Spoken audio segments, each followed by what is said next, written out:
10 টাকায় 5টি আপেল ক্রয় করে, 10 টাকায় 4টি আপেল বিক্রি করলে শতকরা কত লাভ বা ক্ষতি হবে? তোমরা এই ধরনের অঙ্কে প্রথমে চিন্তা করবা যে এখানে লেখা আছে কি লাভ বা ক্ষতি, কি লেখা আছে লাভ বা ক্ষতি। তারপরে চিন্তা করবা যে টাকাটা আছে আমাদের দুইটাই সমান, ঠিক আছে। তারপরে চিন্তা করবা যে যখন টাকাটা সমান হইলো এখানে আছে 5টি, এখানে আছে 4টি, তার মানে প্রথমটা এটা যদি ছোট হয়, এই 5টির পরেরটি 4টি, এই 4টি যদি ছোট হয় তার মানে বুঝে নিব আমাদের লাভ হয়েছে। তার মানে আমরা বুঝে নিব যে আমাদের লাভ হয়েছে। তখন আমরা এটাকে ধরবো ক্রয় মূল্য আর এটাকে ধরবো বিক্রয় মূল্য। তাহলে ধরি বিক্রয় মূল্য,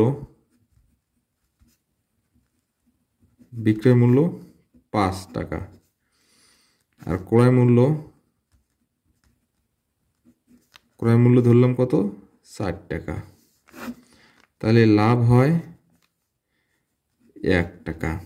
তা এখন আমাদের কোনো কিছু যদি লাভ ক্ষতি নির্ণয় করতে হয় তখন আমরা সেটা কি করি ক্রয় মূল্যের উপর করি, আমরা ক্রয় মূল্যের উপর করে থাকি। তাহলে আমাদের ক্রয় মূল্য কত টাকা ছিল 60 টাকা।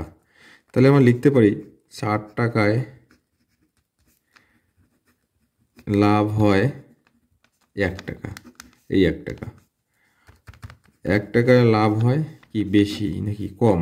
কম হবে, কম হলে ভাগ। 100 টাকায় লাভ হবে বেশি, বেশি হলে উপরে 1-এর সাথে 100 দিয়ে গুণ, নিচে 4,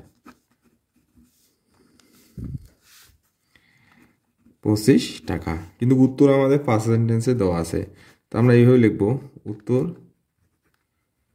লাভ হয় 25%।